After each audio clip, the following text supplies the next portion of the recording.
Why do you have to start on that?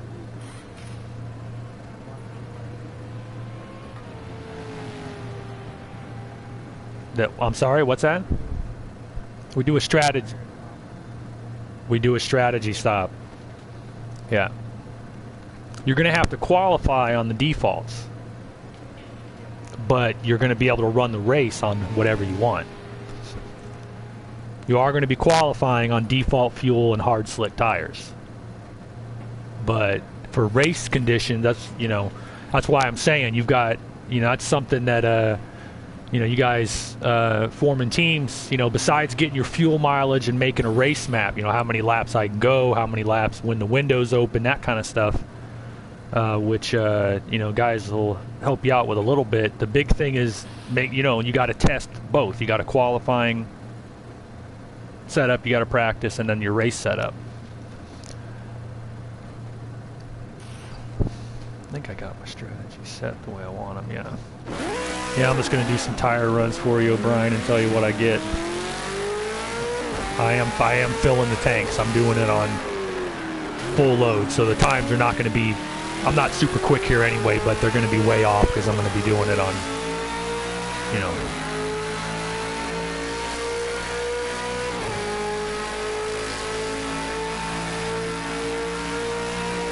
Hit confirm, box now, we'll be ready for you when you get here.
I couldn't tell you. I don't know the official.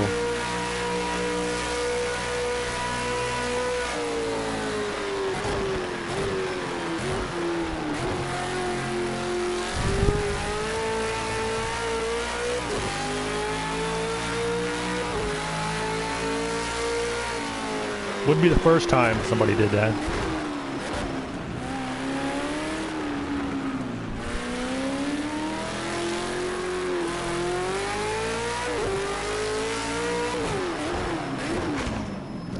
Back in, changing these tires.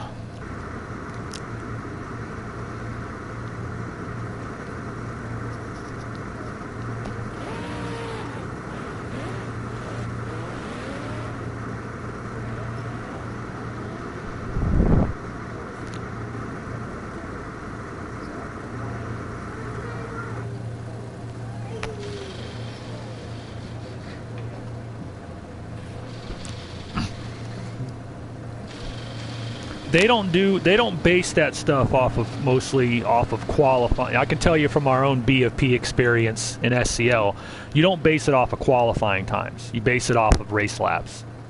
That way you can you get a more accurate reading of what a team's doing, and you also don't some cars can lean out and get really fast, but they can't run anywhere near that.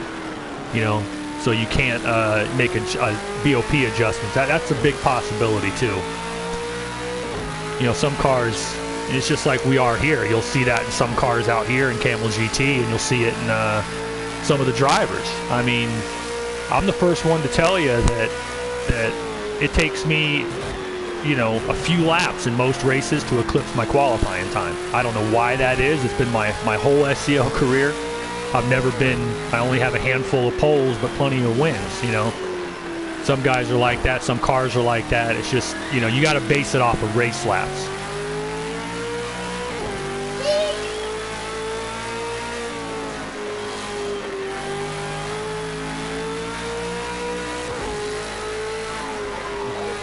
So it'll be like 20-something liters. There you go, guys. And I would say if you want to do a 100% accurate qualifying run your car down to in the 20 liters range, and then go put hard slicks on it. Yeah, and then just do a few laps, and then put that fuel back in. You know, do a lap, put that fuel back in.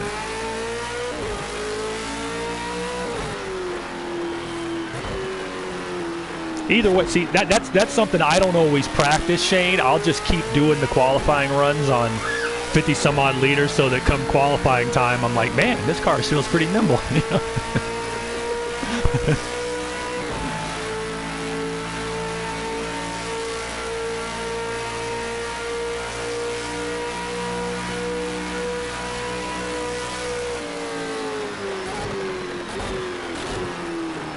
Yeah, you'll be a couple seconds off probably on full tanks.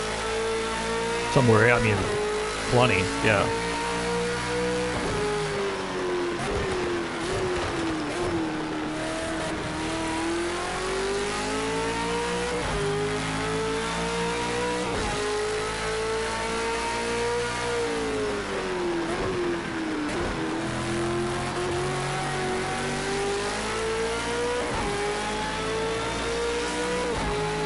The hell you guys doing back there?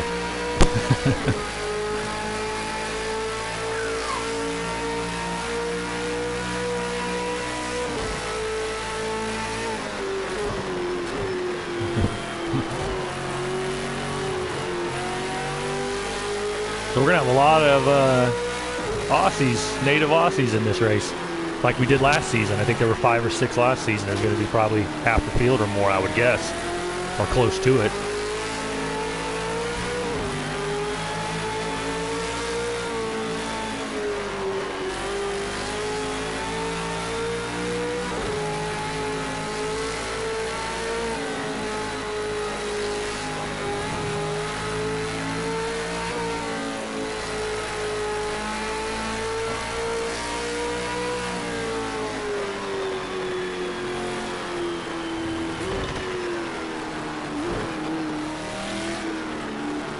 Yeah, you never know, and when you guys start running the Rolex Endurance Cup races like this one that are, you know, 3 to 4 hours long, and you got to be the co-drivers, and Shano will be the first one to tell you this.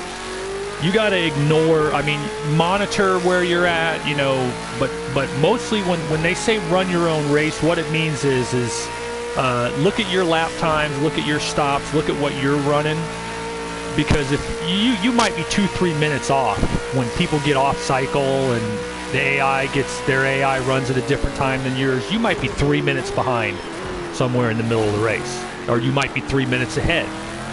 You know, it doesn't really mean a whole lot until it doesn't start to show its hand until about the last 45 minutes or so. Then you start to see who's going to be the contenders. As things start cycling back, you start seeing it. So the point is be patient. If you wreck a bunch, or if you make a bad pit stop, or if you think you're way behind, you know, recalculate your strategy and get back on it. Really, when I say run your own race, it's like, I'll tell you guys right now, I'm talking to my driver, O'Brien. We'll let everybody hear this. O'Brien, see what laps you're running, get your optimum lap, and try to run that all day. Don't worry about where you're at, track position, nothing. You run that all day, and in the last half hour, if you run it consistently, you'll have a shot. You know, that's it. Just get a consistent time and try to run it. Yeah, it takes a lot. It's extremely long race, and it has, you know, like I said, you got the time out of the cockpit, or wherever the AI, and that there's a strategy involved in that too. So you're going to see quite a bit of that come race day. You'll see a lot of people strategizing to see when you want to make the stop. You know, I do advise you that with 28 the number out, you better have your P's and Q's lined up as far as knowing how far you can go and whatnot, because that's not a simple one-stop answer. I will tell you that. So you do have to have a strategy involved. But basically, it's just the way you approach these races, especially the rookies that haven't done them before. In practice, find your optimum lap. Find your optimum lap that you can run all day, because you're going to have to run 55 of them out of 83 at this place. And when you can do that, and you can do it over the whole run, and with the, you know, with the minimum amount of time spent on pit row that you can, if you do that, you'll have a shot at the end. But if you start driving to the leaderboard like you would in a shorter race, you're gonna you're gonna have a problem.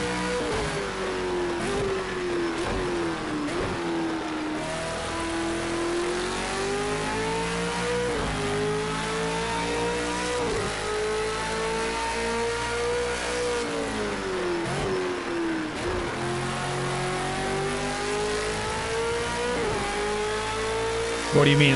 What do you mean a little bit? However you want to do it.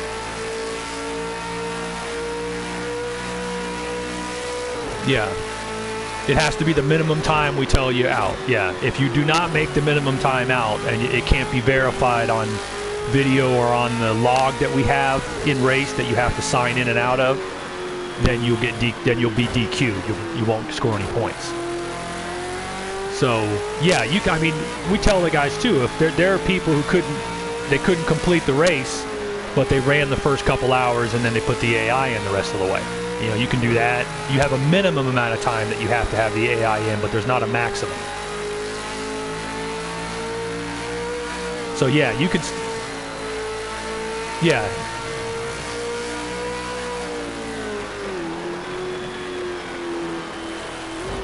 Yeah, it's different in the different cars because they obviously have different mileage. So you have to strategize how you're going to play that, and that's why when you're testing once again, you can take notes on this, O'Brien, since I'm in the booth. But you guys, in a race like this, you need to know, number one, like I said, you got to know your fuel mileage, how far you can go, when you're going to have to pit, all that. Then I would test. You got to put your AI in. How fast does your AI go? What tires and whatever does the AI go fastest in? When does he go his fastest? Does he go faster in the early part of the race when there's, you know, the sun's out, or later in the afternoon when it's later in the race? You know, all that stuff is stuff that you can, you know, those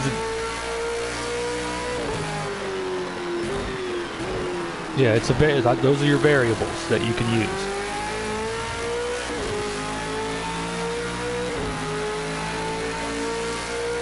Yeah.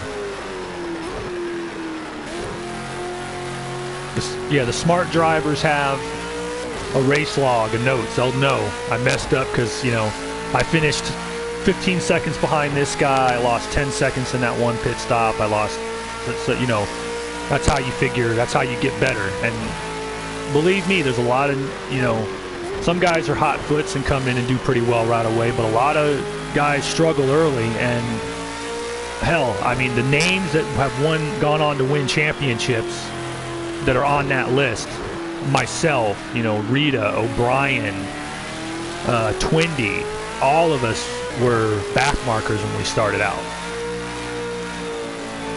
Yeah, we're back markers, and then but that's the thing about running endurance races like this, is that you learn from them.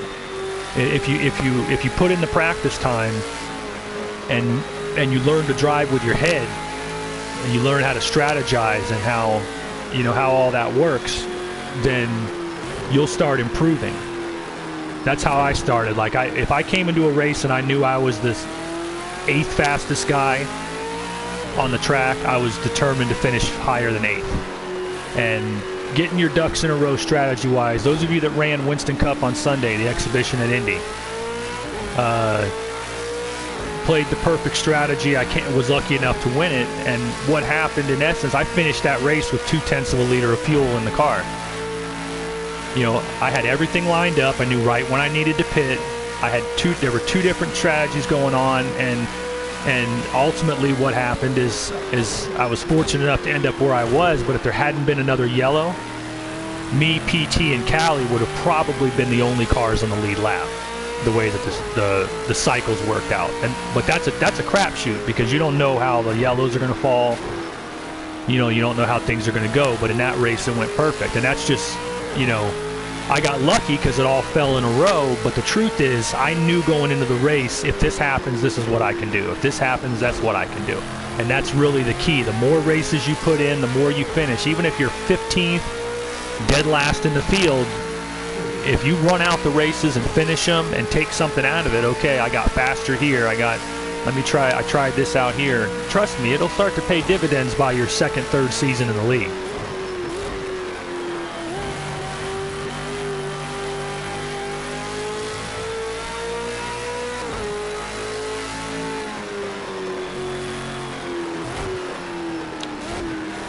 Yeah, and I'll tell you straight up, when we've done tech testing for like Camel GT and different manufacturers, different testers will give different numbers on that. One guy's quicker in this one guy's quicker in that one guy's quicker in this one at fast tracks, one guy's quicker than this one in this one at slow tracks, the technical circuits. Exactly. You see a lot of that, but they're all, regardless, they're all the same variance. They're all within the same 2 or 3 tenths of each other.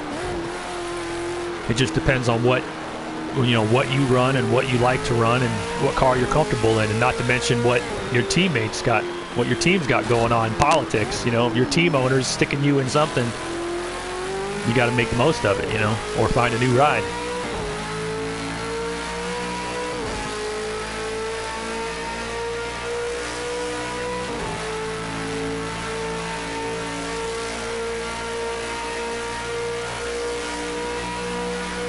Of course, yeah. I'll tell you a couple things about that, Ben, and why that's going to work for you. The reasons to have a team are, number one, gives you an extra trophy to run for. You got the team positions, team championships in each series, so you're helping to do that.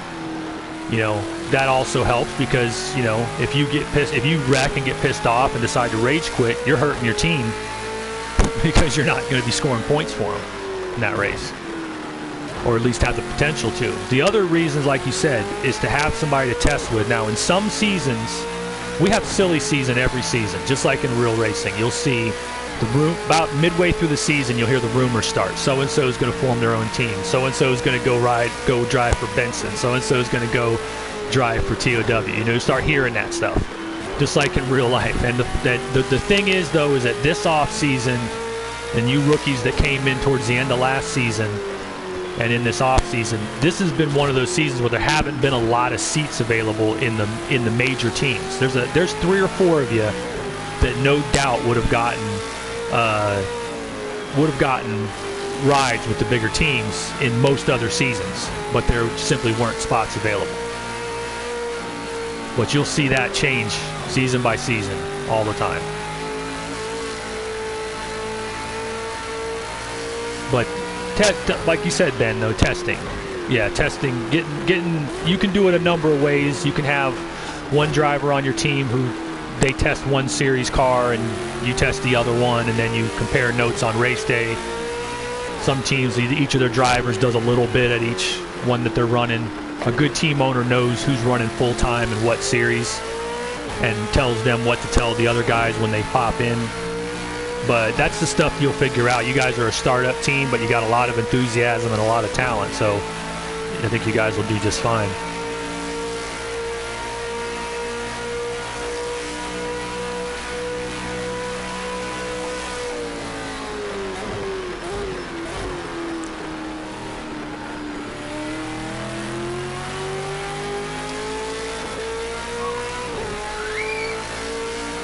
Yeah, I hear you. I mean, we try to do that at Daytona, but you end up being friends with whoever's near you. Yeah. I like to say O'Brien, Rita, Lauren, stay near me and we'll run JME 1, 2, 3, 4, but it doesn't always work that way. You gotta make friendships quick, but mostly it's just about preparation. If you guys do your homework before the races, and what I mean, for example, is that, the drivers on my team, when they go into a race, they have they give me their raw data and I give them a race map. They know when their pit windows are, they know how far they can go on fuel, they know the different speeds between the different compounds or whatever, how they can run the car, and how, you know, they know that stuff is all written out in a little race map so that they can have it there next to them, and or they can screenshot it and write it down, whatever they want to do, and tell them exactly how to run the race. That's the most important thing, you know, that you give your drivers, is so that they know what they can run. Because if you don't, then over the course of the season, no matter how quick you are, the strategists are going to beat you once or twice just on strategy. You might be miles per hour quicker than me, but I'm going to cut a pit stop on you. You know what I mean? That kind of stuff. So you have to be prepared that way. And as long as you do that, the rest will fall into place. Your speed will come the more races you run. You'll make fewer mistakes in the big races the more that you've completed. You know, the more experience you have.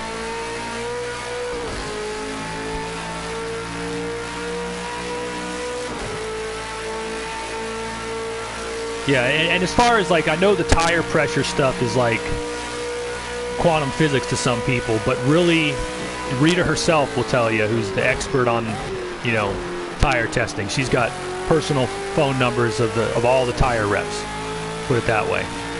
And Rita will be the first one to tell you. It's just it's all a mathematic thing. You know, decide what, you know, go out, run defaults for X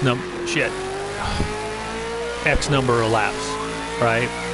Go run them for X number of laps. Then I'm going to raise the tires 0.20, run them like that. Then raise them, you know, go down 0.20, see what that does. Then go up 0.40, then go, you know what I'm saying? You know what I'm saying? That's the kind of stuff that's how you test tires. You just go incrementally in one direction or another. The important thing is in your testing, guys, is to use controlled environment. Make sure that you have the same fuel on board, the same tire compound. It doesn't have to be your fastest car. It just has to be something that you run consistently. I tell guys all the time, when you're doing testing like that, put on the driving line. It doesn't matter if you're running your fastest laps. Just run the same lap every time, and then see what the differences are. And that's how you tire test. It's tedious, but it's one of the reasons that the big teams in this league always seem to be at the front when the end of the race comes around. You'll think, man, he ain't got nothing. I'm faster than him. But they're fast when it counts. You know?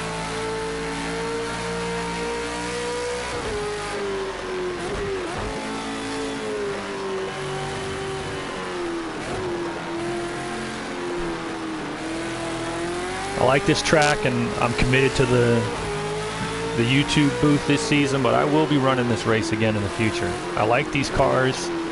Like I talked about before with Shane, when I was cutting my teeth on Toka Race Driver 3, V8 was the series that I had in touring cars. Yeah, I advanced the farthest in V8. Yeah, I advanced the farthest in V8. That was my series, and it's just going to take me time to get the feel. Last season I ran this race, and I had all kinds of trouble and finished 8th. I will be back, but I do like these cars. I like the track, but because it's a big event and I want to put on the right show for you guys, I'm going to be in the booth.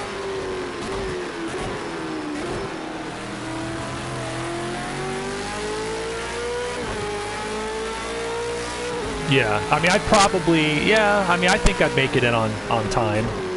If I spent the week preparing, I'd probably make it in on time, but I don't really think, as of right now, that I'm much more than a contender for the top 5 at best. I mean, maybe strategically I could, maybe strategically I could move up. This time on the speed chart, guys, is a little, you know, some guys out here are on qualifying, some guys are out here on soft tires or light fuel, whatever. I wouldn't pay a whole lot of attention to the speed chart in practice, but I think I could make it on time. But yeah, I think there's some of you that may barely make it in on time, but who are going to run a lot better in the race than I would. And so I think there's going to be somebody that qualifies in on bump day on Saturday as the last 5, and they're going to start like 13th or 14th, and they're going to come through the field, end up in the top 5.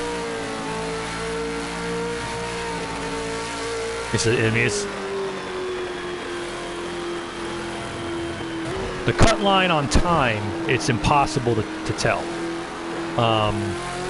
It's the top 10 come through. The procedure is at the Bathurst 500 qualifying on Friday, the top 10 times are locked into the race, and then on Saturday, the bump qualifying before the race, whoever else is left goes for those last 5 spots.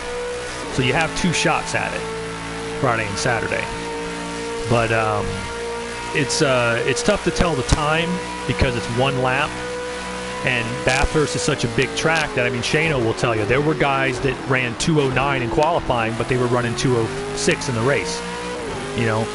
I ran like a 2:10 in qualifying or a 2:09 in qualifying, and I ran low 2:06s, I think, was my fastest lap in the race. So, it's hard to tell through qualifying what that cutoff's going to be. You're going to have to just watch the board and put up your best one. Bump day qualifying will probably be, although there's less spots, it'll probably be a slower speed that'll get you in, obviously, because the top 10 are already there.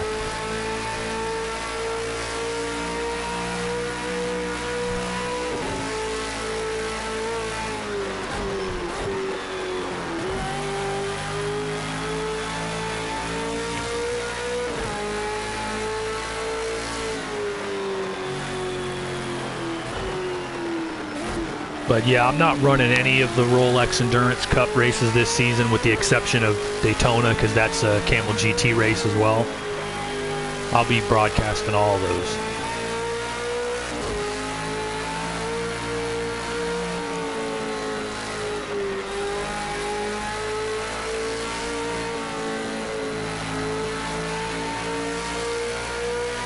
You want a campaign, yeah.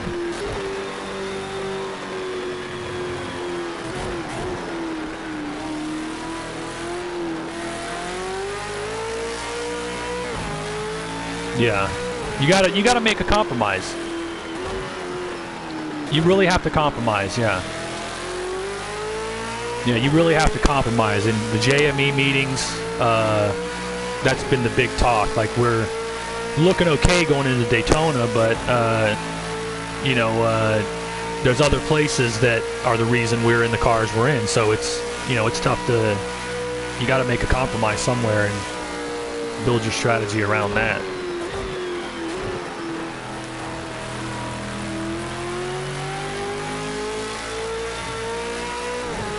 I was just going to talk about the car selection. Kip's updating the docs this week. He's going to schedule it either for Monday or Tuesday next week.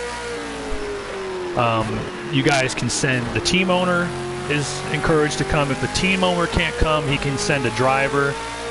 And if you can't get anybody there, then you can just send us a wish list, and we'll, like your first pick, second pick, whatever, and we'll handle it like that. But yeah, what happens is the established teams that ran enough races last season to hang on to their cars, they're locked with what they got unless they throw them back and decide to try to draft for another one. You know what I mean? Anybody who's got car openings, or needs spots to fill, then we do a hat draw to determine the drafting order, and then you guys pick them like that.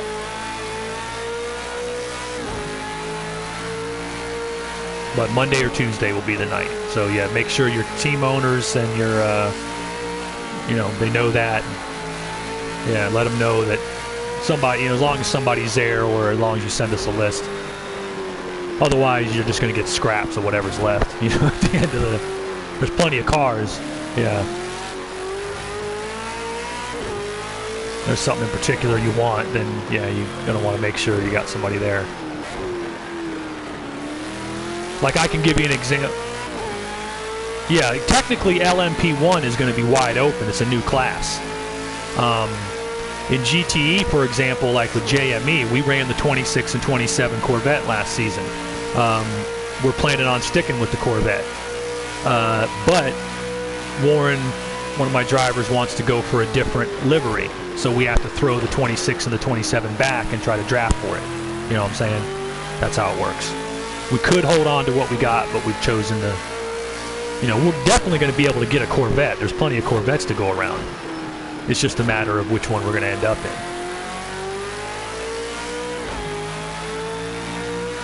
Who's going to pick where? Yeah, Porsche is an interesting fact because there's only 3 of them. So it's that makes it an interesting thing there. Teams can lock that up if they have, not many teams are. At least if you're not smart, you're not going to try to field 3 drivers in one class because you're going to be bumping each other most of the time, But yeah, you technically could. You could wind up with a Porsche factory team.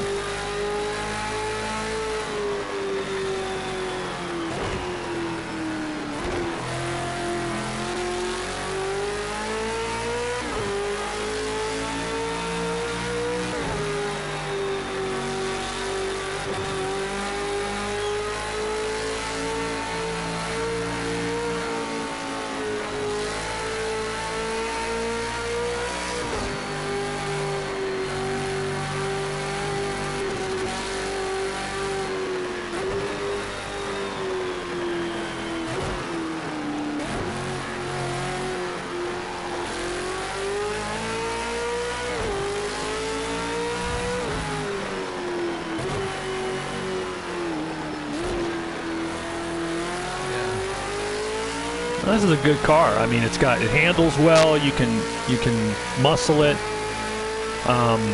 Remember, you got your brake bias, you got your full tech aids here, and you got your roll bars that you can adjust if you set up for that.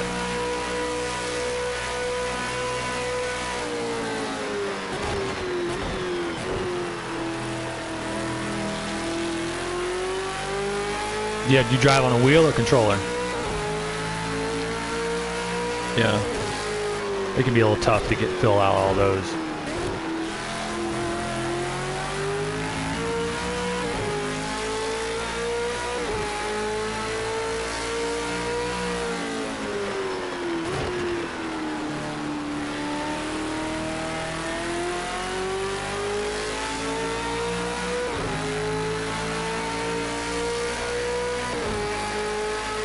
Yeah.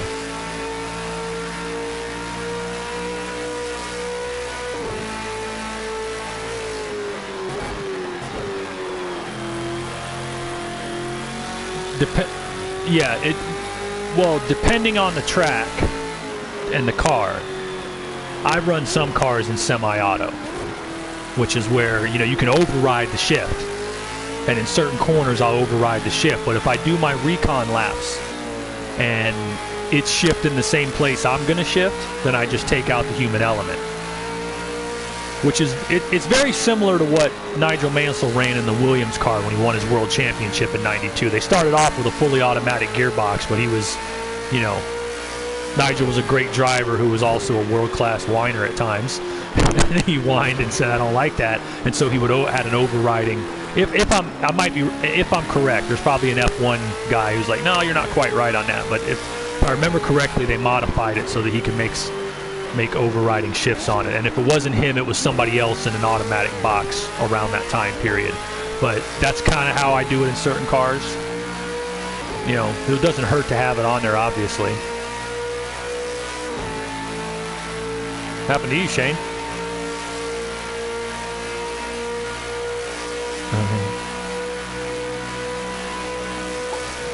At the boot.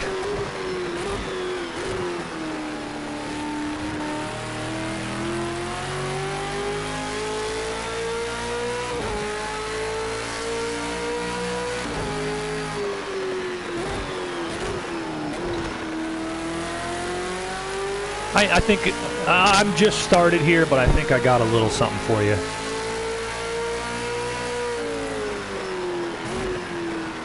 Because I have not been running hard, and I'm competitive, and this is not my car or track, so I think I got something here.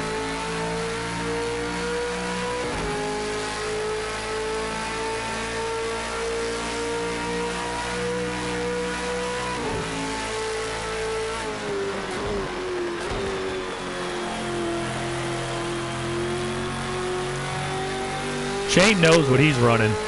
He's already got his. He's got his.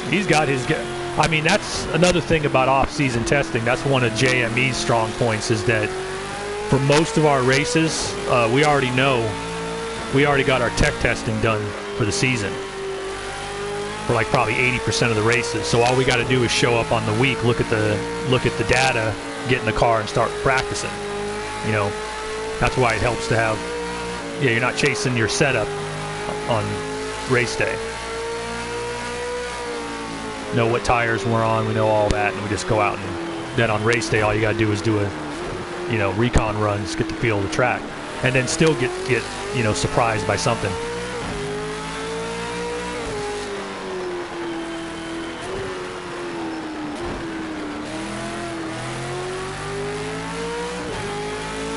That's another good thing about making the practices. Just get an eye on how someone takes the line. I don't know. The only thing I'm doing here is I'm not being aggressive at all. I'm being ultra smooth.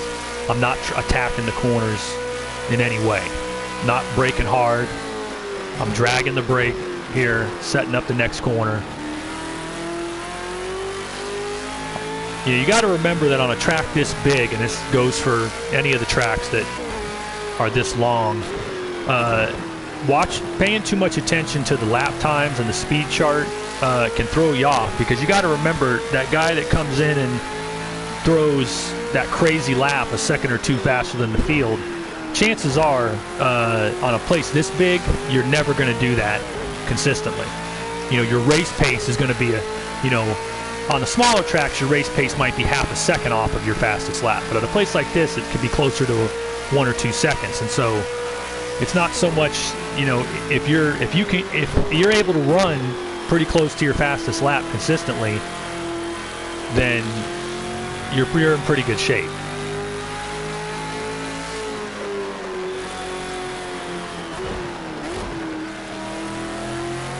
There's a lot of, yeah, Ben, you're 100%.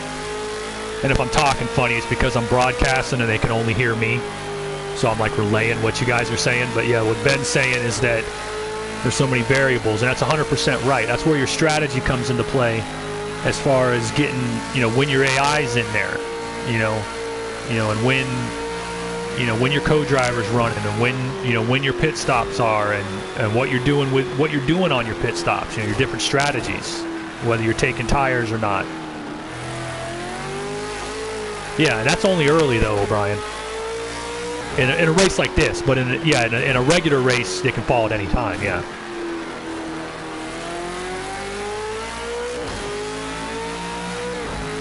Exactly. Yeah, it changes everything. If you have your race map and you know what's coming, then when something happens, then you'll be able to say, okay, I'm in my pit window, I can pit now, or I'm not in my pit window, I'm going for track position, or you know, I'd want to run up front in clean air, so I'm going to stay out. That kind of stuff. That's the kind of decisions you got to make on the fly.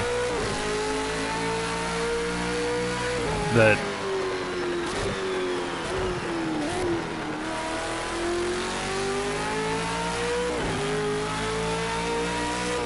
yeah, you just got to run. Yeah, for an endurance, absolutely. For one of the endurance cup races like this, any of the super enduros, any one of the 5 Rolex Endurance Cup races, what you got to do is, like I said, the numbers you need to watch are your lap times. If you're running consistent lap times, then you're going to be okay. Don't worry so much, because once the pit stops begin, and once the co-drivers start coming in, and the weather might change, you might be running in 11th or 12th place. 2 minutes off, 3 minutes off, a lap down. There's a long way to go. You don't know. The other guy might be on a different cycle than you. He may not have put his AI driver in yet. You'll be able to kind of follow along with that during the race, because you'll be able to see the feed where people are checking in and out. But like we've said, and everyone, like we were having a good time at Shano in these races last season. He won Bathurst. He damn near won the Rolex Endurance Cup. And in almost every one of those races, at some point at midway, Shano would be like, "That's it, my race is over." And then he'd end up right there with them at the end. And it was like, see?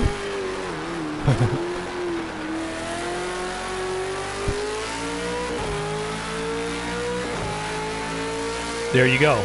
Yeah. Yeah, you just got to hunt for it.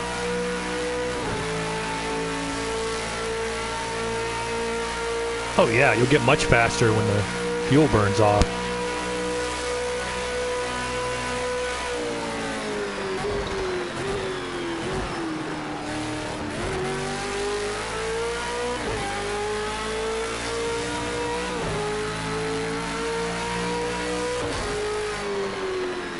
And then come back in. Make a run at the end. Yeah, there's different ways to do it. And like I said, those 28 laps are, you know, in this race, and then in other races it's like a time, usually an hour 20 or something in the 4-hour races. There's always, you know, there's a way to play it, and that window is not necessarily, you know, one stint or two stints or whatever. You know, it might be halfway through one, and then you got to make a decision. You know, do I leave the AI in longer, or do I make an extra pit stop? You know, that kind of stuff. You know, there's all kinds of strategy decisions that have to be made, and if you're going to make a run over the season at the Rolex Endurance Cup and make in all of those big races, you have to learn from them as you go along.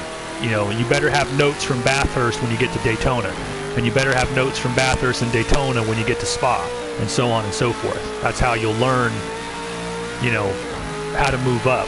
You know, I was pretty decent in terms of speed and consistency. I was great at Le Mans last season, but I was 4th place, a minute and a half off the leaders, who were all close because I made the wrong calls at 2 or 3 points in the race. But I know what they were, so next season I'm ready for it.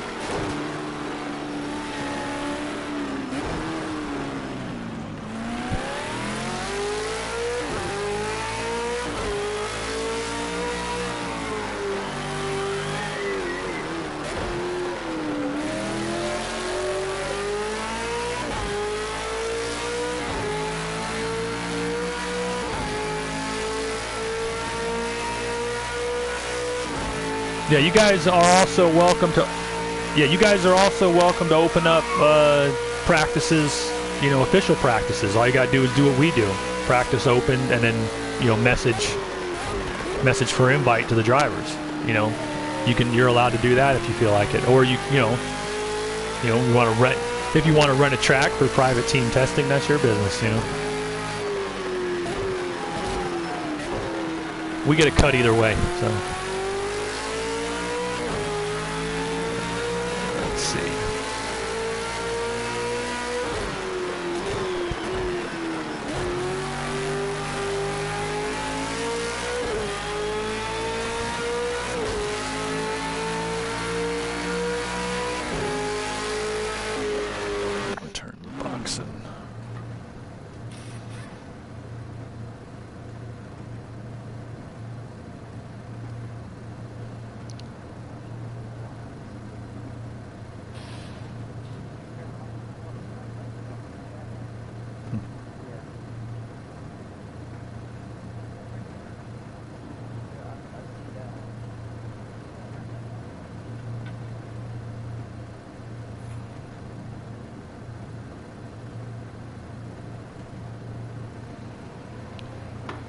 All right, I'll be right back with you guys in a minute.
then when I go on your Gran Turismo Sport, almost every single car I run, I'm able to run good at this track. This game has like a different thing going into it.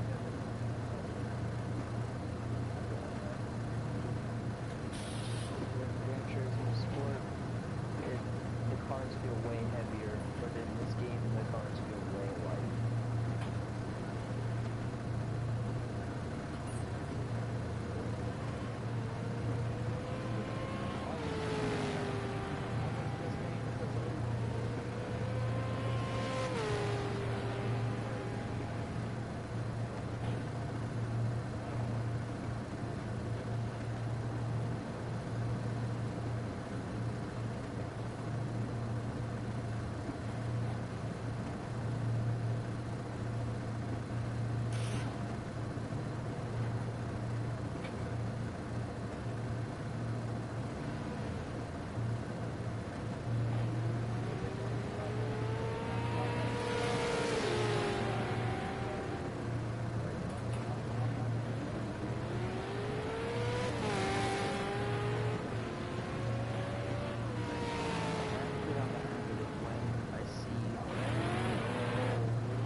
Alright, back at the track.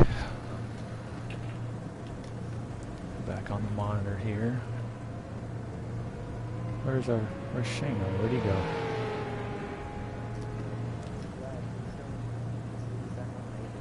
Gotcha. I'll get on here with Muttley. No, Muttley's not on the track anymore. Alright.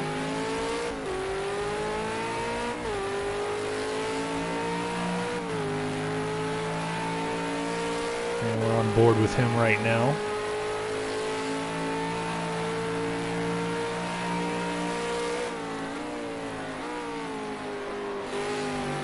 Take a look at our timings. That, of course, not definitive because people have been in and out, but 2:07 is a solid race pace.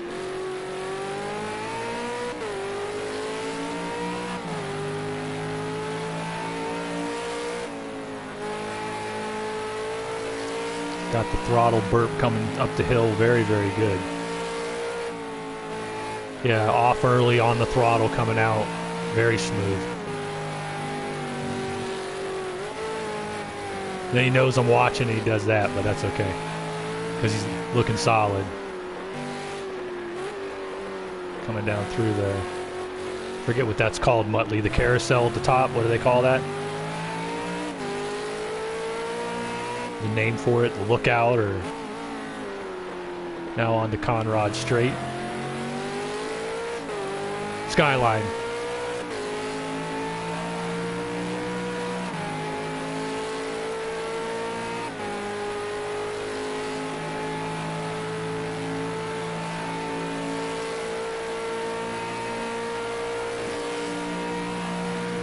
What's the name of the hairpin onto Conrad?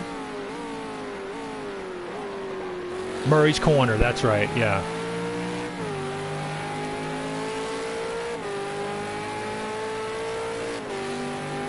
Yeah, I know the first corner's Hell Corner. Or the... yeah.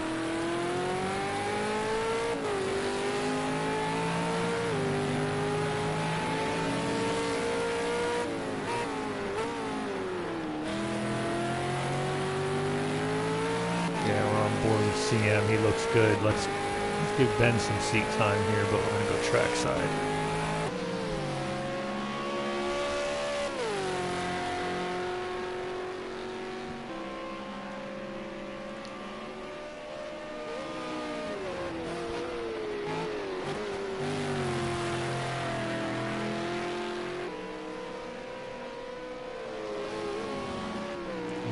Message the officials here and ask them a question.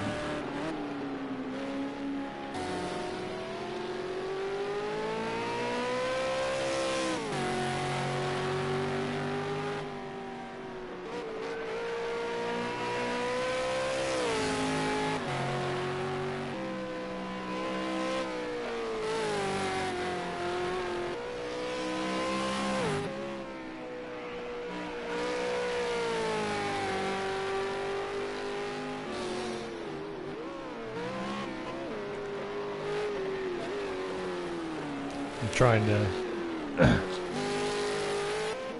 get a hold of the SCL YouTube sign-in stuff for the channel too, so I can start getting the media guys up and running with it. Cool.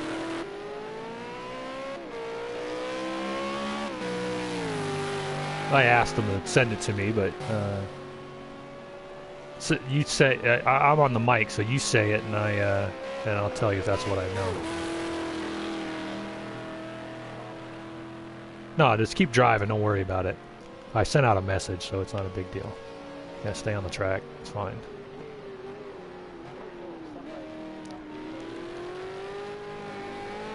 Yeah. It's like the same as...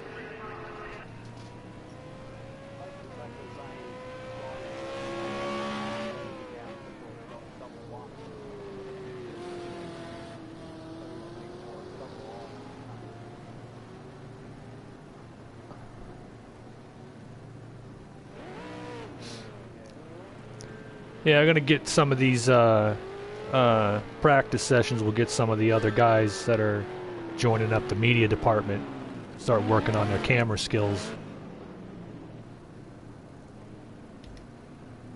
Muttley's heading back out. Let's go ahead and climb on the...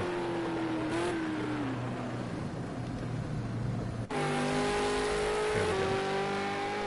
There's a protocol that we use. Basically, it goes like this. You use trackside, yes, a lot. In a broadcast, though, trackside is most of it, and we also like to use chase cam because that gives really the best view of what's going on the track. And then when you're all spread out and you're killing time, you're doing what you call ride-alongs with drivers, like over a lap, killing time. That's when you use the cockpit cam. But it's probably, I'd say, 50% trackside, 35-40% chase cam, and then the rest just the random ride-alongs. Now, as far as where you're at in your broadcast, this is your priority as the cameraman. Your priority is order that they're running. So, top 5 especially, the higher, top 5s first, and then battles on the track. And then when you have downtime, once again, that's when you can cycle through the field. And when you have time to fill, then you can cycle through the back. We tell the guys driving, like, if you want camera time, you want air time, this is how you get it. You run up front, you get into exciting and clean battles on the track, or you wreck. That's probably the way that we're going to find you. But that's the prior. That's the 2x3 list that the media guys are going to get for running camera. One list is on your camera. It's 1 trackside, 2 chase, 3 cockpit. On your coverage side, it's 1 top 5, 2 battles on the track, 3 incidents. That's your priorities. And as long as you do those things, like I said, you don't have to be a on-air broadcaster. If you just want to run cameras, you can work the tower and run the camera, and not record your mic. And Warren can take that and go in and add commentary later.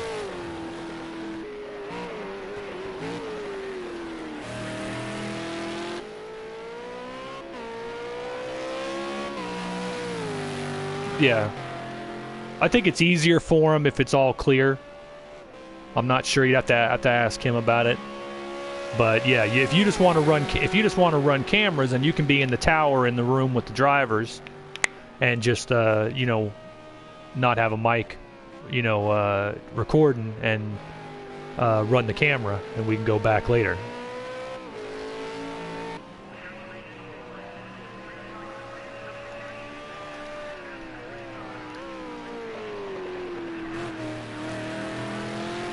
.205.9 last time for Outcast. That puts them right up there near the fastest we've seen in the session. 20. Yeah, Outcast getting a good groove. Newly signed to the brand new AMG Motorsport. I heard at least 2 and probably 3, say 2.5 owners. So I'm not going to put words in somebody's mouth, but basically 3 owners all tell me that if this was one of those seasons where there was a ride available, Outcast would have been offered one. That includes my team. If we had a spot, we would have absolutely.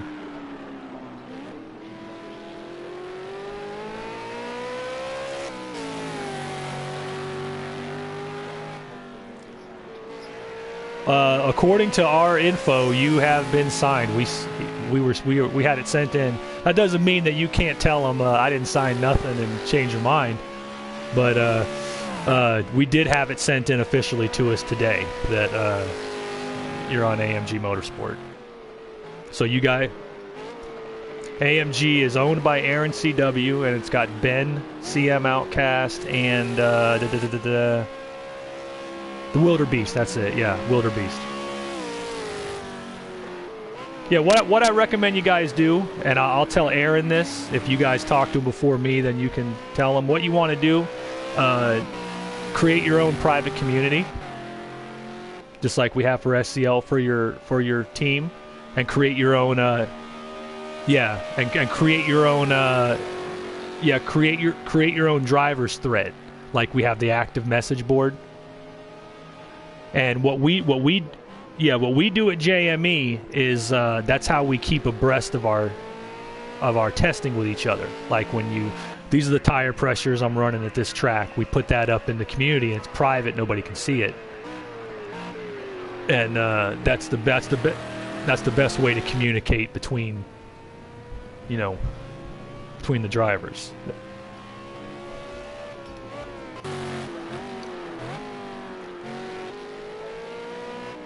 There you go. Yeah, I would put up a I'd put up a community, because like at JME we have a community up, and we put all of our tech data on the commentary on the comments board of that page, and then it's a private community. So when we're going back to a track, all I gotta do is scroll down and see what we ran last time.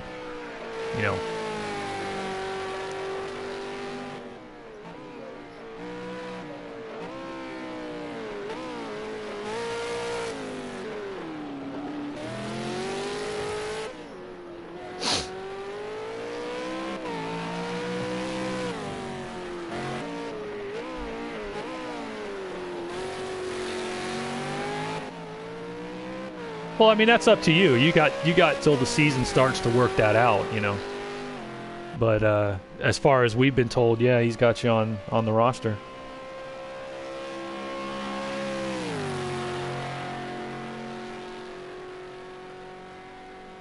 So Brian comes right to the end of Conrad. What's the name of that turn going into Conrad? At the end of Conrad, Muttley? The left hand of that whole section there is called something. Sweeper, yeah. Now he comes to, Murray Corner, last turn. And then down the front straight and into Hell Corner. Can't tell how fast of a lap it is. Didn't beat his best, but he's right up there. Fastest we've seen was mid 205s, so they're right within a second of that.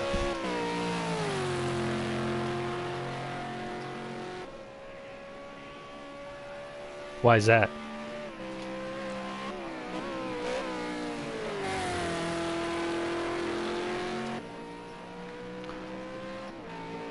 Yeah, we're not running that in Camel GT this season, but there's a chance you'll see it in one of the Rolex Endurance Cup races. I don't know which one. Warren tends to announce those cars for those races the week of. But yeah, they'll I would imagine we'll see the GT3 at one of those races.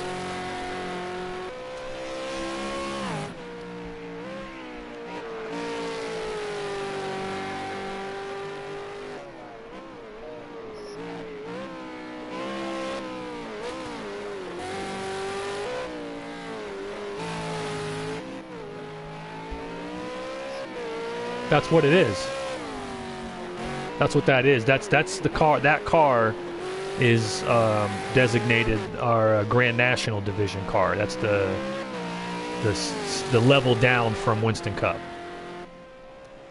But that's for the speedways.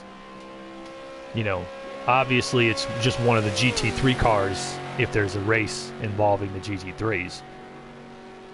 Like in Rolex Endurance Cup, that's just one of the GT3 cars. But for the Speedway Series, that Cadillac GT3 is the Grand National Division car. That's one of our Winston Cup. Like it works like this, and anybody listening can probably explain it to them too. The big three, you'll hear the officials throwing around the term the big three. That's the big three championship series are the top of each discipline. That's Winston Cup for the stock cars, Camel GT Series for the sports cars, IndyCar for the American Open Wheel. So that's the top 3. Now, Winston Cup has Grand National underneath it, and late model, and then Sportsman. And that's the Cadillac, and one of them's the Fastback Mustang, and one of them's Boss Mustang. The only ones that are for the big, that you have to qualify into and that are for points and all that are the big 3. Camel GT, the top sports car division, the support for that one is the Grand Am Touring Series. That's those LMP3 touring car races you guys been doing before Camel GT. That's Grand Am Touring Series. And IndyCar, the support for IndyCar is the Indy Lights on Thursday night. That's when we run the Renault on the Formula Renault on the Speedway, Formula C on the road courses. That's the Indy Lights series.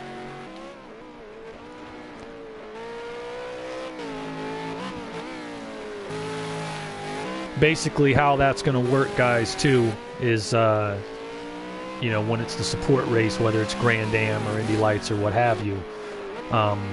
If we have more than 15 entries, there's not like qualifying and obviously no provisionals in those races with no points table. But what'll happen is if we have like 18, 20 entries, then the provisional starters in that particular discipline will bow out first. Like, for example, if it's a Saturday and it's a Camel GT race, and we got 20 guys there ready to run the Grand Am Touring Series race, the support race ahead of time, then the provisional starters in Camel GT, first in points in each series, second in points in each series, as many as we have to, they're the first ones we pull out. So we make sure that the rookies and the at-large entries get to run, the support race in case they don't make the main one. That's how we'll do that.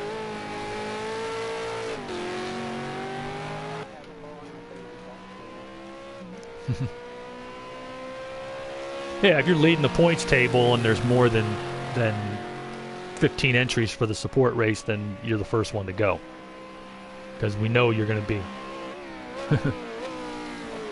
by 1/1000. Damn. I'm gonna get on the camera here I'm gonna get on the cockpit here with Muttley as we watch him cut wherever he's cutting to get his 2:05 time. I'm just kidding, of course. We've said in many a broadcast that if in the rain or at Bathurst, Muttley's had been a real contender anytime he's been here. Where'd you finish in this race last season, Muttley? Do you remember?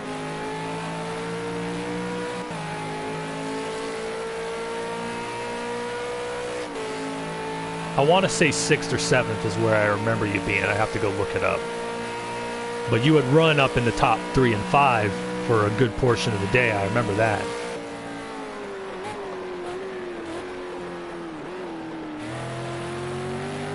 Yeah.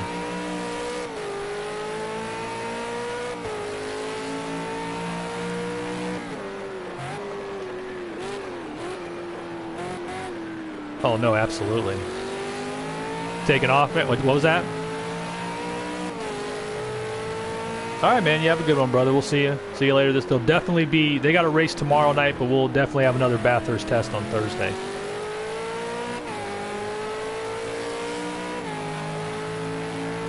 What's that? Oh, no worries, man. All right, yeah, no problem.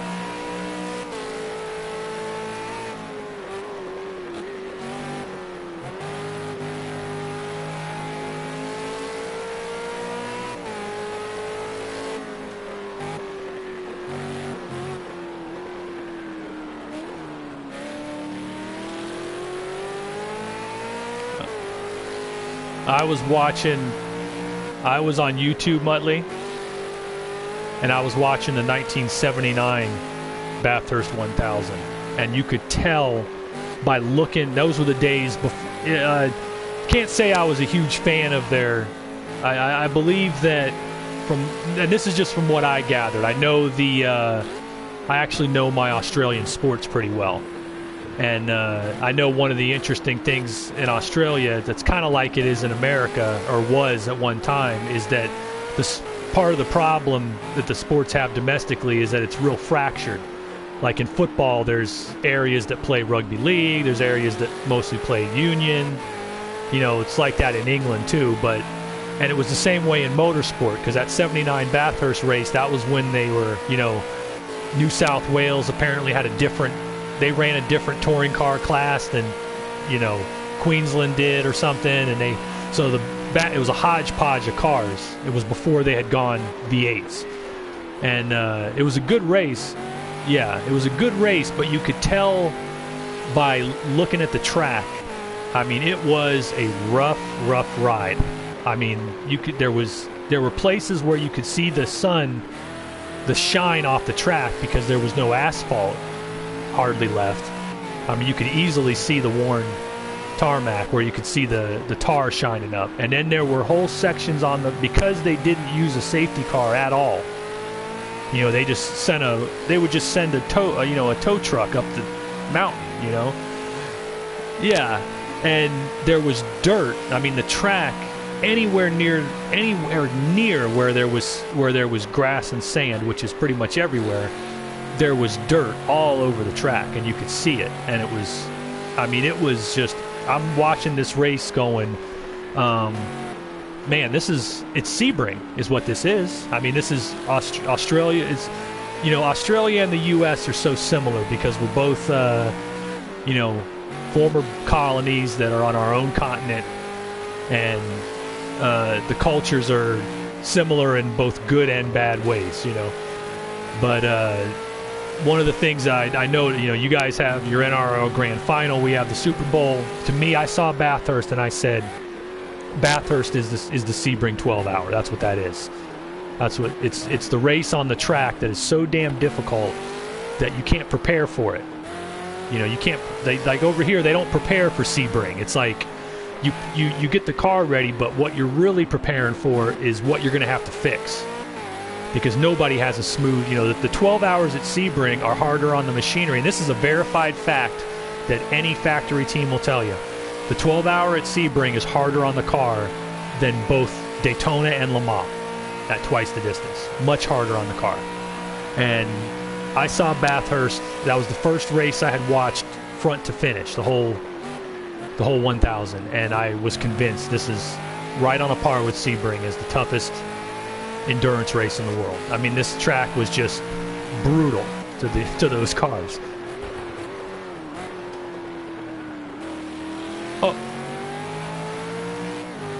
Oh yeah. I mean, I'd imagine.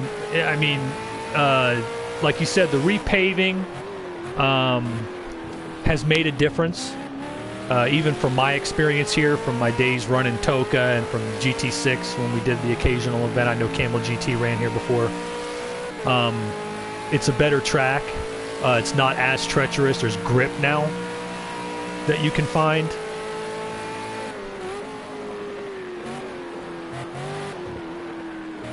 Yeah, now it's dark. Find the dark spot, yeah.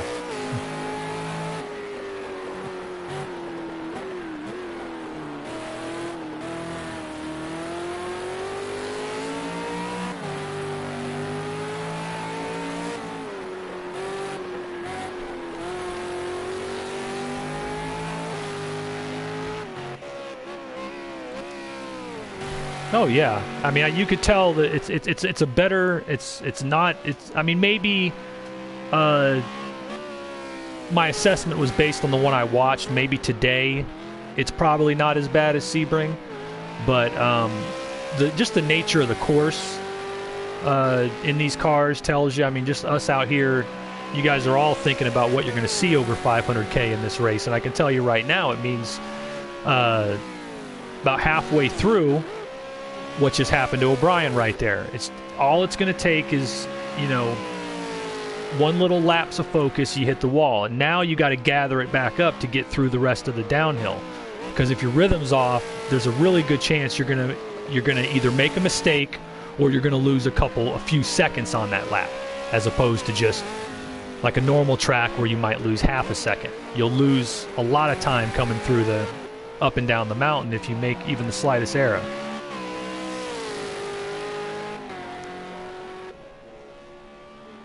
Yeah, then you're gonna make the mistake eventually. yeah, eventually that mistake's going to come, and you're gonna be in trouble, and that's exactly what I'd be worried about here. It's just over the course of the whole race that's why I was running my quickest, up there with what you guys are doing. Just I wasn't pushing at all. I was just running.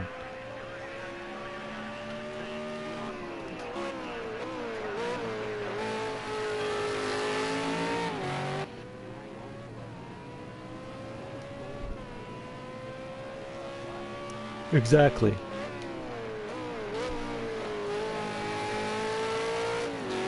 After Skyline, you can't break your rhythm.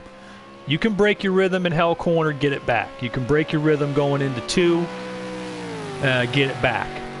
But I would say once you start going up the mountain, and particularly once you pass Skyline, any mistake, even if you catch it, is going to affect the next 2 corners. So that one mistake is going to get you. You're not going to be able to recover from it without some kind of, hit.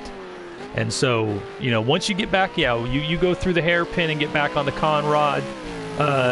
You don't have to be perfect through the sweeper and all through the S's down there. You just got to be quick enough. But I would say, the place you got to concentrate every lap for 3.5 hours or more is, when you hit the mountain, it's time to get on the wheel.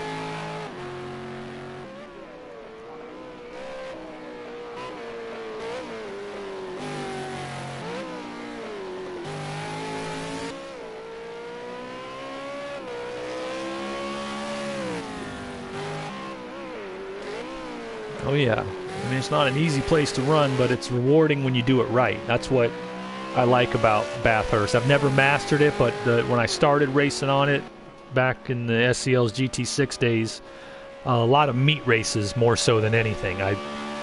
We always had a lot of Aussie drivers, so I'd show up at their private meets, and over time, it's like we have one on the SCL schedule that I can compare it to in this way, and that's Willow Springs. A lot of people hate it when they first get here. A lot of people can't stand it. They can't figure it out. They're running at the back. I was the same way. But every season that I came, once you figure it out, it's one of the funnest tracks you'll run. I could not crack the top 10 my first 3 or 4 seasons, seasons 12 through 15 or so. I could not crack the top 10 anytime we came to the weekend at Willow Springs in any one of the series. I'd occasionally get up in the top 10. By about that 4th or 5th season, though, it started to lock in, and now it's one of the tracks where, in IndyCar and Camel GT, and I'm the car to beat most seasons. And then Winston Cup, I'm definitely one of the I've won every one of those races basically at one time or another. And it's something that you can figure out. And Bathurst is the same way, like you said, Outcast. It's the same type of thing. Once you get the feel for this place, it becomes one of the funnest places to drive, because you can separate yourself from other cars once you master certain sections. And like right now, I'm on with O'Brien. He's banging around coming up the hill, but I have a feeling he's been out for a little while and is starting to see the tires equalize with his fuel a little bit. It's going to take. You're about 3. Yeah, I'm looking at you. You're about 3 or 4 laps away from when it's going to start. The speeds are going to start coming back down. Let's get on board with Outcast in the 77 car. As he comes out of Hell Corner.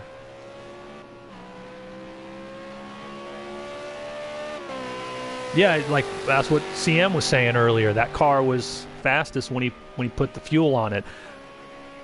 Had fresh tires and.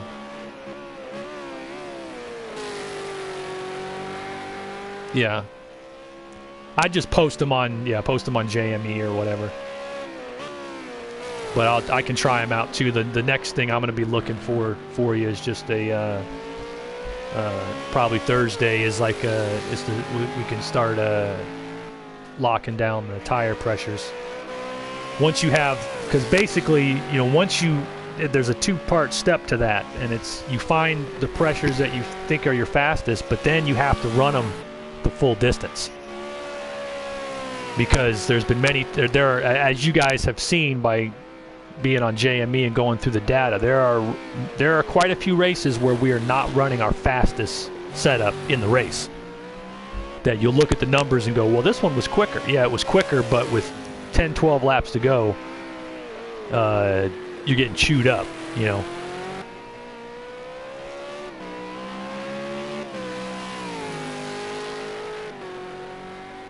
Yeah, no kidding. Bang, bang.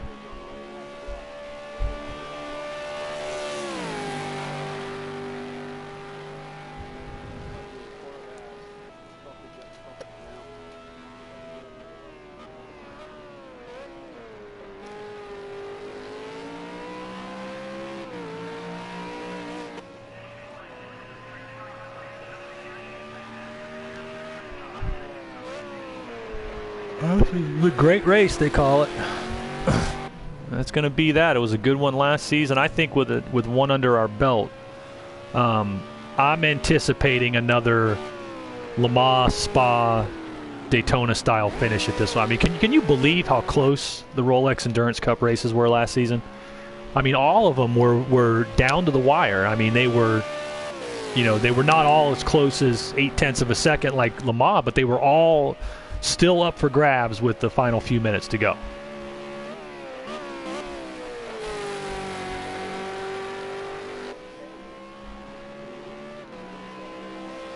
Yeah, it's just going to be interesting to see.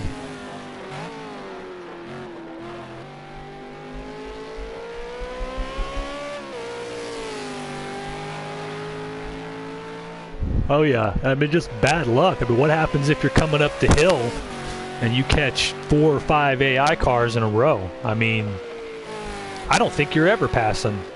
I don't think you're ever passing them.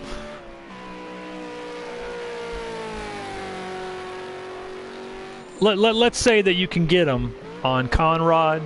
Let's say that you can get them on Conrad and on the front straightaway after Hell Corner. Let's say you can get them there. Let's say you can get them there and there's 4 of them. That's at least 2 laps. Because you're not going to get all, you're not really going to get all of them. I mean, you might steal one here or there on the mountain, but I don't think you can count on passing them there. And so what you're going to have to do is, yeah, you might be able to, yeah,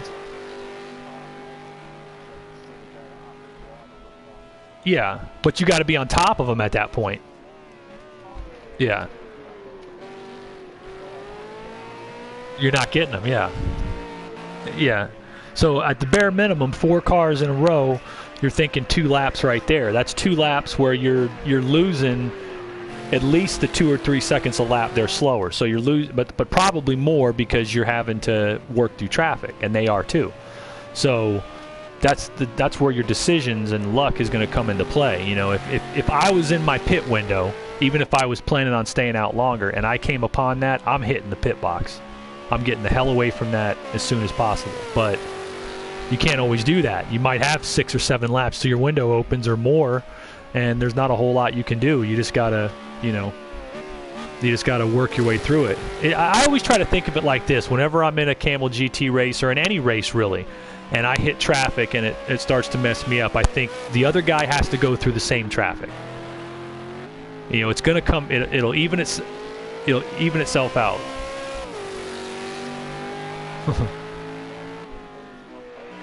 Yeah, you could always do that and wreck the car, but you know.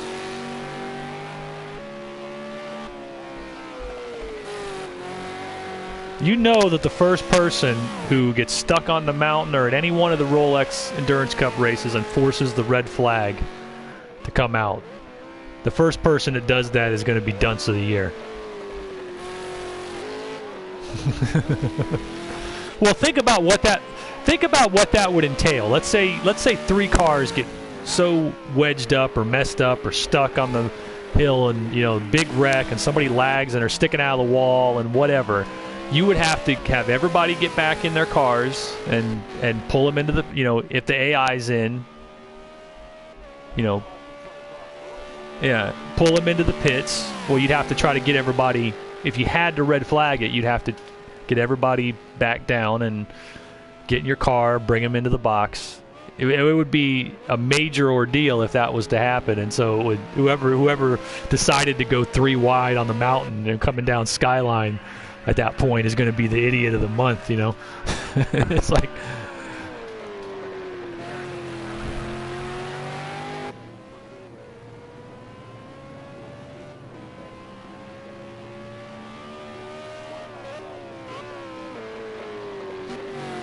yeah. In GT6, on the GT6 days at some of the private meets I was in, I saw races here where they were red flagged because the whole field of cars got, you know, just hopelessly entangled in between the walls going up the mountain.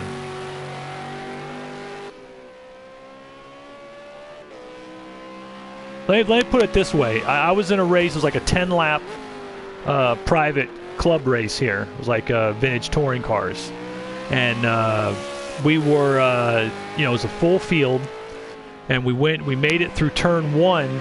We made it through Hell Corner. We made it through turn 2 to the right-hander.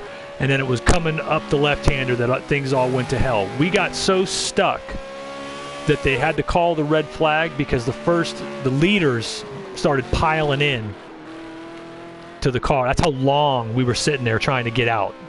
We couldn't move. There were people that were stuck between cars and the wall, like, you know, forward a foot, back a foot, forward a foot, back a foot, forward a foot, back a foot. And then all of a sudden the field came upon it and started launching into the cars like it was freaking, I mean, yellow flags are waving. They're still, you know, just 100% on the throttle right through us.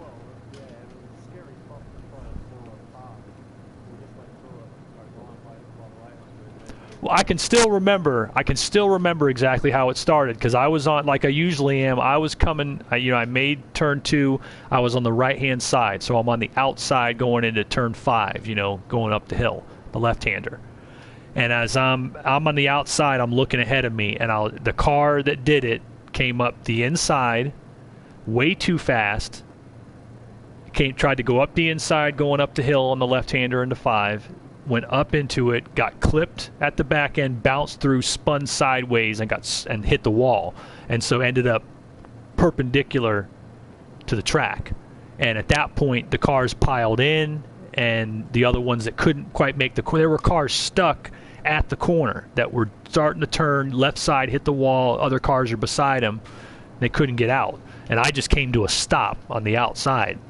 You know, it was the one thing whenever we've raced here I know can happen at this track because I've seen it, and it's the one thing that you worry about. It would take somebody trying, you know, the guy in front of me who did it was going ultra fast. He was on the outside through 4.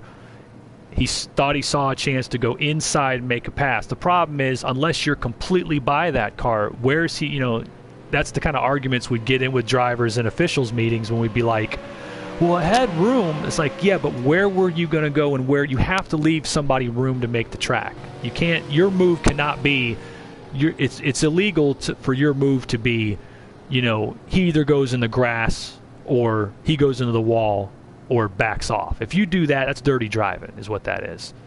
And so, you know, there was nowhere for that other car to go. He was able to make it through there almost, but you know, that other car is making the left-hander as well, and that wall's there. You know, you have to make the turn eventually. And exactly, double apex, the whole bit. And when they hit, and they sat there arguing about it, and then because it was a private meet, it was one of Miss Mad Dog's races actually. I forget what, Fast Friday is what it was called. And when and they actually turned to me. Now everybody knew I was an SCL official, you know, and they knew SCL was a big serious league, and they turned to me and said, how would you rule? After I listened to everybody yell for 5 minutes, said, how would you rule on that? I'm like, he didn't have the room. I was by him. No, you were not. If you were by him, we wouldn't be having this conversation, would we? You know, we would not be having this. Well, he hit me. Well, he hit you because it was hit you or hit the wall. And so he held his line and didn't let you through. I don't blame him. I would have done the same thing in that situation, and I can promise you the car, you know, and I remember the number the guy had. He was number 37. I said the 37 car is the one we would be we would be stop and going right now. We'd be black. You probably have in a race. If you red flagged a race in that way, we'd probably put you in the pits for a 1-lap penalty for something that bad. I mean, that guy was about as bad as it went. And then the fact that he argued it so bad, and then I think he left. That was the other. That was the last. He just rage quit after he realized that everybody's telling him you were wrong.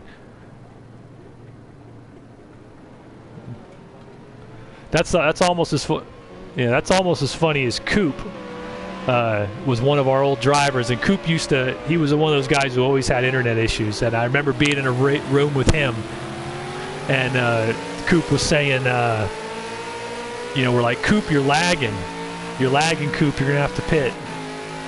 And he goes, I'm not lagging, all of you guys are. Like, what? He's like, I'm not lagging, I'm fine, you guys are all lagging. It's like, yeah, that's what you're seeing. What we're seeing is just you. Do you not understand how this works? Damn.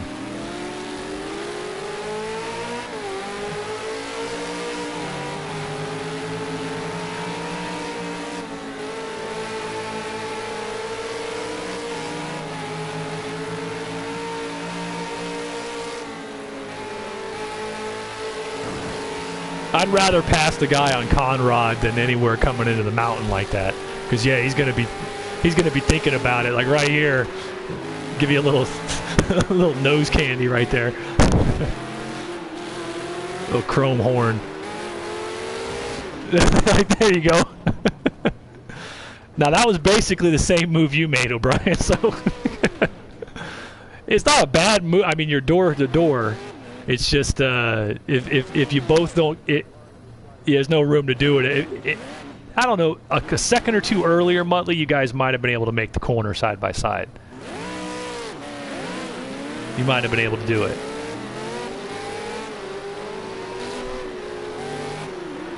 Yeah, you want to see what it'll do, yeah. You might as well try it in practice, right?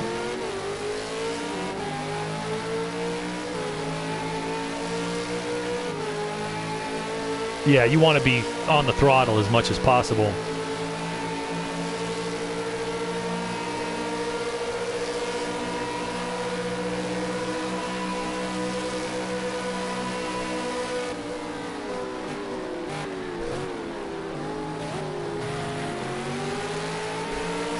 The only difference I'm doing differently through there is that left-hander at the end there, the sweeper. I'm taking that a little bit easier, so I can accelerate all the way through the right-hander back heading down towards Murray's. But pretty much, yeah, what Muttley's saying is pretty much gospel. Yeah, it's, you set up the turn before Conrad to be on the throttle. You don't have to be fast in that corner. You got to be fast down Conrad. Conrad's the long downhill.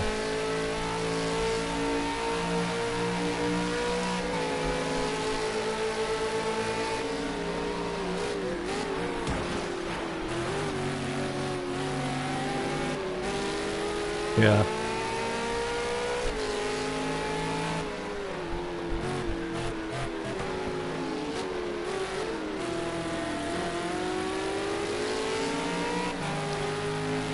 Most of these corners, I'd say it's real simple. If you have to burp the throttle after you initially got back on it in most of these corners, then you probably overshot it.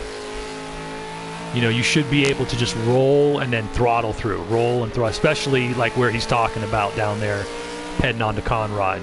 If you're having, through the technicals here up at the top, there's a lot of footwork involved. You're going to be burping around, but a lot of these straight turns, if you're having to breathe it, it means that you were too fast in the last one. You can roll it just right. So like right here, once he's back on the throttle heading on the Conrad, he is on it full throttle before the car is even straight, never has to get back down. And he's not going to until he makes it all the way through this right-hander and back down towards the left-handed sweeper. Yeah, he rolled it so well, yeah, that he's gonna, right, he's got a good 8-9 seconds of full throttle.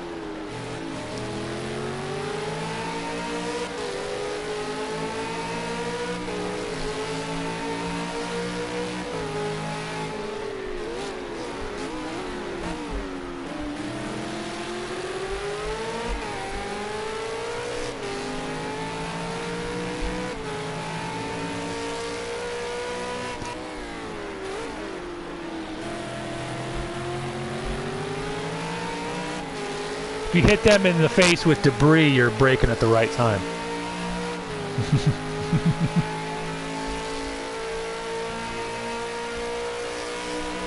On the driving line? Yeah.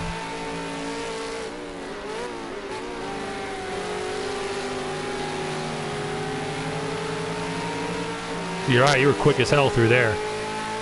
And you're dealing with arrow push now too, O'Brien. That's the other thing. Even at this speed, that car in front of you, you're gonna feel it.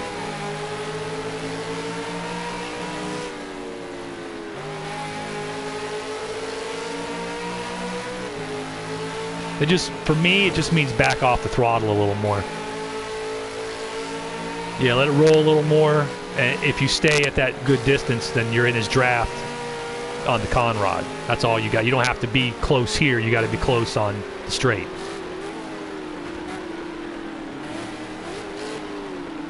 Yeah, exactly. It's almost like one turn.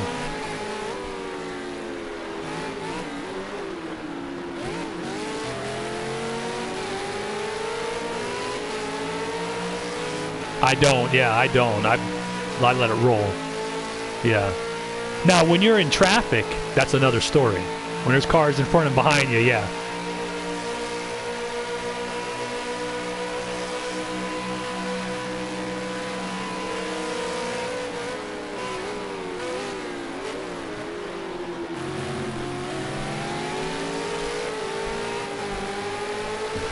Oh, yeah.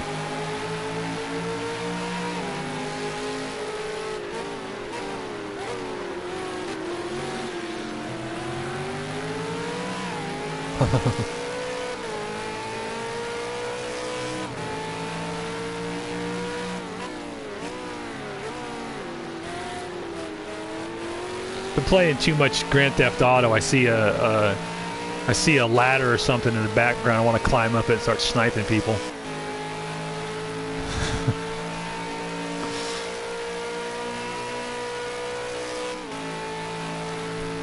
I play some of the campaign, but mostly I try to create great spree killings in history.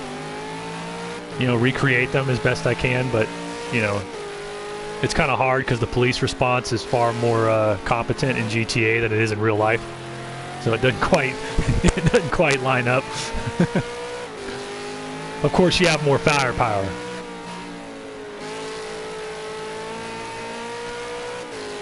Oh yeah, oh yeah. Like the stories I did a journalism essay one time on the Columbine shooting, and the stories I could tell you about that are you know, they'll make your skin crawl. It's pretty crazy.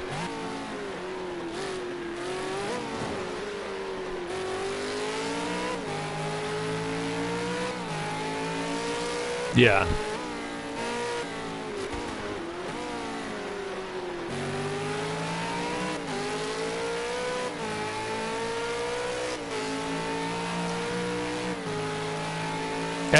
He ended up in my area, yeah.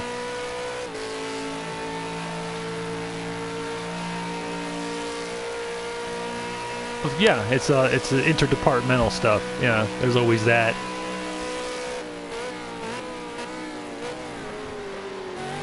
He exploited it. He was a law student. Yeah, he knew all about that kind of stuff. Let's see. That's about where I want to be, O'Brien. You're not getting arrow push, and if you push a little hard into a couple of corners, you'll be right on them on the straightaway. That's about where I'd want to run behind somebody.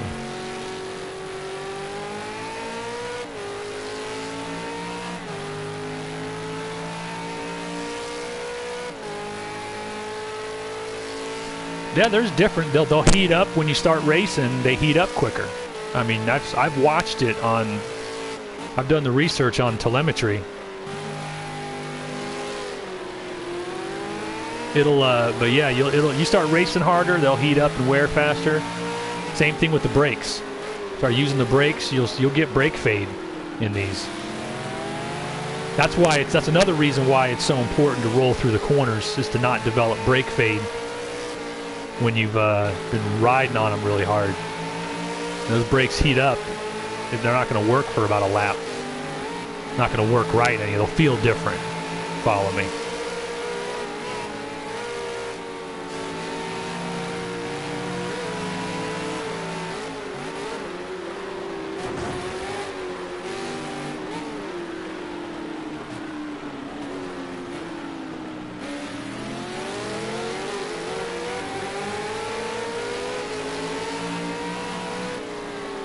Better you are.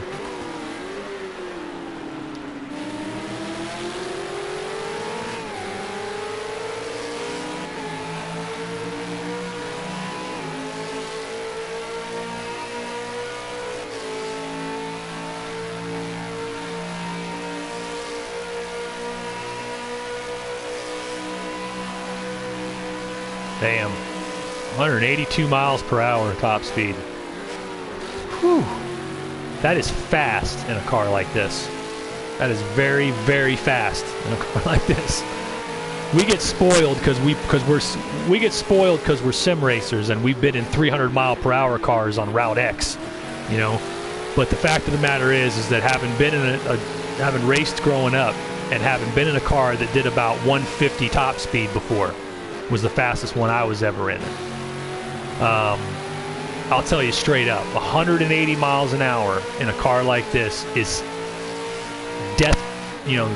death-defyingly fast. I mean, you will feel it in the car how fast you're going at 180 miles per hour in something like this. I did 146 in a Nissan, and it was the thing was about. It felt like it was going to come apart underneath me. I mean, I had zero confidence. While I was driving it. So I can tell you, like 182 coming down Conrad, he just hit in the draft. I mean, that is just, if you sit back and think about it for a minute, it tells you just how treacherous this race is.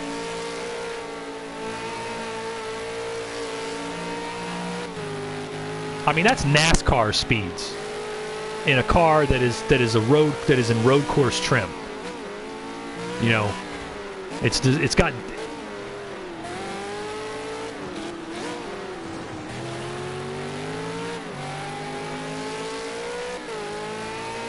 It's true, but it's still in road course trim. I mean, it's not set up to do top speed. It's set up to get through the mountain. And so I mean, that car you can tell by looking at it that thing will do 210 miles an hour in a straight line.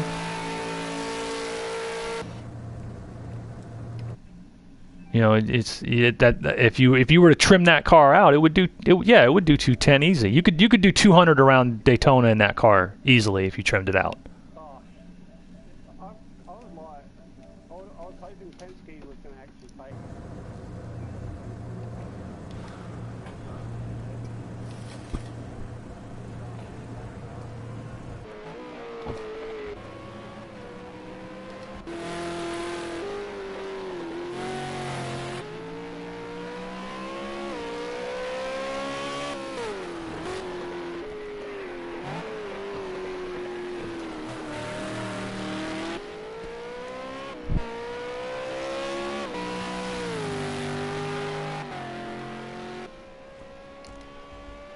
Get some.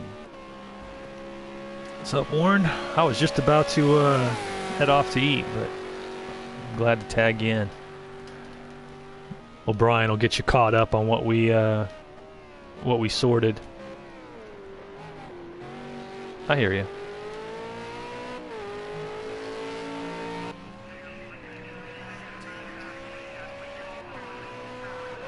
Seen of the 10, 12 guys that have been through. Fastest times have been up there in the 205s and 206s. Benz is going to be coming down. He just did some recon runs as far as I could tell.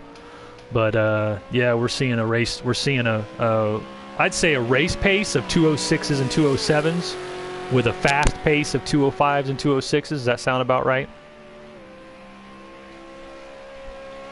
Yeah.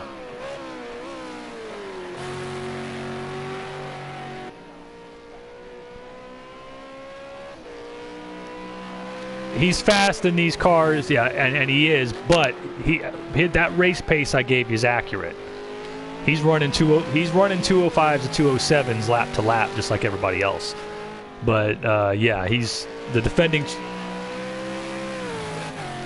He can pull him out. He can pull out laps out. He's been the fastest car. Let's put it this way: he's been the fastest car in qualifying trim. In race trim, he was the fastest on the chart too by about 2/10, 3/10. But it's much closer on race trim. He's the defending champ, so he's going to be the guy to beat. But yeah, I'd say yeah.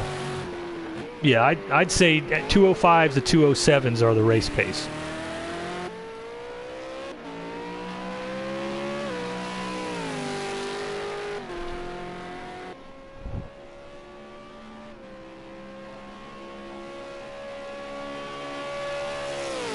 At Bathurst. Yeah, I think Shano's got a shop out here at Bathurst. That's when he's not jet setting to America for the SCL races. He's out here at Bathurst.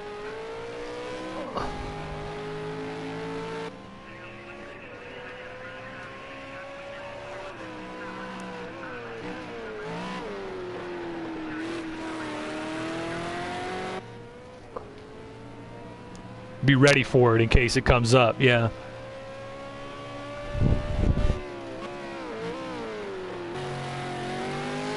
Makes you better in the dry, yeah.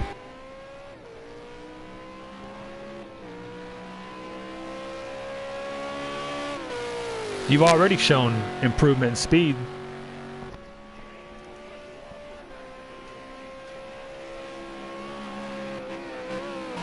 Yeah, I hear you.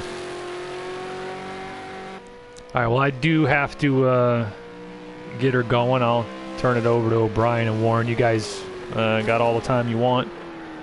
Warren, O'Brien will catch you up whenever you want to get on the track with what we got. But yeah, if I don't if I'm not around for the Sportsman's race tomorrow, we'll definitely have another Thursday night practice for this one before we get to the weekend. All right, guys. I'll catch up with you later. If you need anything, Warren, just shoot me a message, man. All right. Talk to you guys later.